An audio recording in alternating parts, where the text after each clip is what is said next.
Hello. आज के इस एक्सप्लेनर सेशन में हम फ्लूइड डायनामिक्स यानी तरल गतिकी के सारे सीक्रेट्स डिकोड करने वाले हैं। अक्सर ये टॉपिक काफी मुश्किल लगता है, लेकिन आज हम इन जटिल फिजिक्स कॉन्सेप्ट्स को ऐसे आसान और हाई यील्ड फॉर्मूलों में बदल देंगे जो फाइनल एग्जाम की तैयारी के लिए एकदम अचूक साबित होंगे। हमारा फोकस सिर्फ रटने पर नहीं है, बल्कि उन बुनियादी नियमों को गहराई से समझने पर है जो तय करते हैं कि तरल पदार्थ कैसे बहते हैं और उनकी सतह किस तरह बर्ताव करती है। तो चलिए पूरे फोकस के साथ इस शानदार सफर की शुरुआत करते हैं। आज का हमारा रोड मैप कुछ इस तरह है। हम शुरुआत करेंगे फ्लूइड रिजीम्स और रेनॉल्ड्स नंबर से, फिर समझेंगे निरंतरता का समीकरण और बर्नौली का सिद्धांत। इसके बाद बर्नौली के कुछ बहुत ही दिलचस्प रियल वर्ल्ड एप्लीकेशंस देखेंगे, सरफेस टेंशन और कैपिलैरिटी पर बात करेंगे, और आखिर में एक बहुत ही ज़रूरी फॉर्मूला समरी भी होगी। तो चलिए सबसे पहले बात करते हैं फ्लूइड रिजीम्स और रेनॉल्ड्स नंबर की। अब ये समझना बहुत दिलचस्प है कि पानी या कोई भी तरल आखिर बहता कैसे है। क्या वो बिल्कुल शांत और व्यवस्थित तरीके से बह रहा है या फिर उसमें अराजक भंवर बन रहे हैं? इसका फैसला एक डायमेंशनलेस नंबर करता है, जिसे हम रेनॉल्ड्स नंबर कहते हैं। अगर ये नंबर 1000 से कम है तो फ्लो एकदम सीधा और शांत है, जिसे लैमिनार या स्ट्रीमलाइन्ड कहते हैं। वहीं अगर ये 2000 के पार चला जाए तो फ्लो पूरी तरह से अशांत हो जाता है, जिसे टर्बुलेंट फ्लो कहा जाता है। और इन दोनों के बीच का जो हिस्सा है ना, वो ट्रांजिशनल होता है। यानी ये एक ऐसी मैथमेटिकल बाउंड्री है जो तय करती है कि कोई भी फ्लूइड असल दुनिया में कैसा बर्ताव करेगा। एग्जाम के पॉइंट ऑफ व्यू से देखा जाए तो न्यूमेरिकल सॉल्व करते वक्त अक्सर गलतियां हो जाती हैं। इसलिए क्रिटिकल वेलोसिटी या रेनॉल्ड्स नंबर निकालने के लिए ये स्टेप बाय स्टेप अप्रोच सबसे बेस्ट है।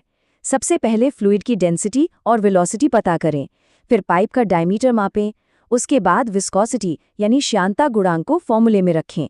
अगर हम इस आसान सी विधि का पालन करते हैं तो सच मानिए एग्जाम में एक भी नंबर कटने की कोई गुंजाइश नहीं बचेगी।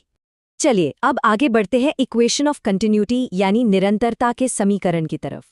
ये नियम बहुत ही खूबसूरती से समझाता है कि जब कोई बहता हुआ तरल किसी संकरी जगह से गुजरता है तो असल में होता क्या है। इसका मूल मंत्र बस इतना है, मास फ्लो रेट हमेशा कांस्टेंट रहता है। मतलब अगर पाइप अचानक से संकरा हो जाए तो तरल को हर हाल में अपनी स्पीड बढ़ानी ही पड़ेगी। चौड़े हिस्से में स्पीड कम होती है और संकरे हिस्से में ज्यादा। इसे ऐसे समझिए कि जैसे गार्डन में पानी देते वक्त जब हम पाइप के मुंह पर अंगूठा रख देते हैं तो पानी की धार कितनी तेज हो जाती है ना। बस ये बिल्कुल वही कॉन्सेप्ट है। और अब बारी है फ्लूइड डायनामिक्स के सबसे बड़े सुपरस्टार की, बर्नौली का सिद्धांत। ये सिद्धांत प्रेशर, काइनेटिक एनर्जी और पोटेंशियल एनर्जी के बीच एक बहुत ही शानदार बैलेंस बनाता है। लेकिन ध्यान दें, यहीं पर एग्जाम का सबसे बड़ा ट्रैप छिपा होता है, जहां अक्सर स्टूडेंट्स फंस जाते हैं। बर्नौली का ये फॉर्मूला पूरी तरह से कुछ आइडियल मान्यताओं पर टिका है, जैसे फ्लूइड का इनकम्प्रेसिबल और नॉन विस्कस होना। ये थ्योरम टर्बुलेंट फ्लो या रियल वर्ल्ड के घर्षण वाले हालात में सीधे सीधे अप्लाई नहीं होती। तो एग्जाम में इस बात का खास ख्याल रखना है कि बर्नौली अप्लाई करते वक्त फ्लूइड का आदर्श होना अनिवार्य है। अगर इसे एक लाइन में समराइज करें तो सबसे अहम बात ये है, जहां वेलोसिटी यानी वेग ज़्यादा होगा वहां प्रेशर कम होगा, और जहां वेग कम होगा वहां प्रेशर ज़्यादा होगा। पहली बार में ये बात थोड़ी अटपटी और उल्टी लग सकती है कि स्पीड बढ़ने पर दबाव कम क्यों हो रहा है, लेकिन फिजिक्स का ये एक ऐसा खूबसूरत नियम है जो बहते हुए फ्लूइड्स की एनर्जी को हमेशा संतुलित रखता है। थियरी तो बहुत हो गई, अब वक्त है इन सिद्धांतों को किताबों से निकालकर रियल वर्ल्ड, मेडिकल और इंडस्ट्रियल इंजीनियरिंग में अप्लाई करके देखने का। इंडस्ट्रीज में वेंचुरीमीटर बिल्कुल इसी सिद्धांत का जीता जागता उदाहरण है। ये उपकरण पाइप के एक जानबूझकर बनाए गए संकरे हिस्से का इस्तेमाल करता है। जैसे ही तरल इस संकरे हिस्से में पहुंचता है, उसकी स्पीड बढ़ जाती है और प्रेशर ड्रॉप हो जाता है। इसी प्रेशर के अंतर को मापकर सटीक फ्लो रेट निकाला जाता है। और मजे की बात तो ये है कि घर में इस्तेमाल होने वाले रोजमर्रा के स्प्रे पंप भी इसी फिजिक्स पर काम करते हैं। तेज हवा का वेग कम दबाव बनाता है और तरल ऊपर की तरफ खिंचाता है। बायोलॉजी की दुनिया में भी यही सेम फिजिक्स काम कर रही है। इंसान के शरीर में धमनियों यानी आर्टरीज में जब प्लाक जमा हो जाता है तो वो एक संकरे पाइप या वेंचुरीमीटर की तरह ही बिहेव करता है। जगह कम होने से ब्लड की वेलोसिटी बढ़ती है और प्रेशर खतरनाक रूप से गिर जाता है। इस फ्लो को मेंटेन करने के लिए हमारे हार्ट को हद से ज़्यादा मेहनत करनी पड़ती है, जो आगे चलकर हार्ट अटैक जैसी गंभीर स्थिति पैदा कर सकता है। क्या कभी इस बात पर गौर किया है कि सैकड़ों टन भारी हवाई जहाज हवा में कैसे उड़ता है? या फिर हवा में घूमती हुई टेनिस बॉल अचानक से नीचे कैसे डिप कर जाती है?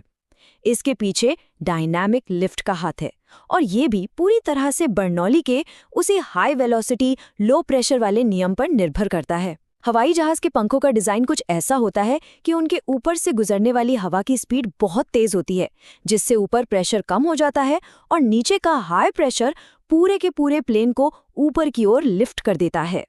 बहते हुए फ्लूइड से अब थोड़ा बाहर आते हैं और बात करते हैं लिक्विड्स के सरफेस की। हमारा अगला टॉपिक है सरफेस टेंशन और कैपिलैरिटी। लिक्विड्स की सतह एक खिंची हुई इलास्टिक झिल्ली की तरह बर्ताव करती है, जिसे हम सरफेस टेंशन कहते हैं। एग्जाम के लिए ये जो सामने टेबल है ना, ये एक बहुत ही पावरफुल मेमोरी टूल है। इसमें एक बड़ा ही सरप्राइजिंग फैक्ट है कि एक साधारण पानी की बूंद के मुकाबले साबुन के बुलबुले में एक्सेस प्रेशर ठीक 2 गुना होता है। क्यों? क्योंकि पानी की बूंद में सिर्फ एक बाहरी सतह होती है, जबकि साबुन के बुलबुले के अंदर और बाहर दोनों तरफ हवा होती है। 2 सतहें, मतलब फॉर्मूला में प्रेशर सीधा डबल। बिना किसी मोटर के पौधों की जड़ों से पानी का उनके तनों तक चढ़ना, या फिर जूस के स्ट्रॉ में लिक्विड का अपने आप थोड़ा ऊपर आ जाना, ये सब कैपिलैरिटी यानी केशिकत्व का ही कमाल है। ये पूरा प्रोसेस सरफेस टेंशन और एंगल ऑफ कॉन्टैक्ट पर निर्भर करता है। अगर ये कॉन्टैक्ट एंगल 90 डिग्री से कम है, जैसे पानी और कांच के बीच, तो तरल ऊपर चढ़ेगा। लेकिन अगर ये 90 डिग्री से ज़्यादा है, जैसे पारे के केस में, तो तरल नीचे गिर जाएगा। तो इन सभी कॉन्सेप्ट्स को दिमाग में अच्छी तरह से लॉक करने के लिए आ गई है हमारी ultimate formula summary sheet. Final exams के लिए ये 3 कॉलम वाली टेबल सच में एक लाइफ सेवर है।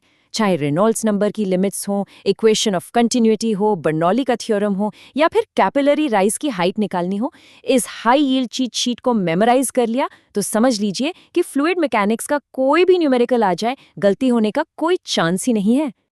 आखिर में एक सवाल छोड़कर जाते हैं। जरा सोचिए, विशालकाय हवाई जहाज़ों की उड़ान से लेकर हमारे घरों में रखे साधारण परफ्यूम स्प्रे पंप तक, कैसे बर्नौली और सरफेस टेंशन के ये अदृश्य नियम इन सब की डिज़ाइन तय कर रहे हैं। हमारे आसपास काम कर रहे इन फ्लूइड डायनामिक्स को पहचानना ही तो असली फिजिक्स की समझ है। अगली बार आसमान में उड़ता हुआ प्लेन दिखे या सुबह ओस की कोई गोल बूंद नजर आए, तो जरूर याद कीजिएगा कि प्रकृति के ये कमाल के गणितीय नियम हर जगह मौजूद हैं। आज के इस एक्सप्लेनर सेशन में जुड़ने के लिए बहुत बहुत शुक्रिया। सीखते रहिए और विज्ञान के चमत्कारों को ऐसे ही एक्सप्लोर करते रहिए।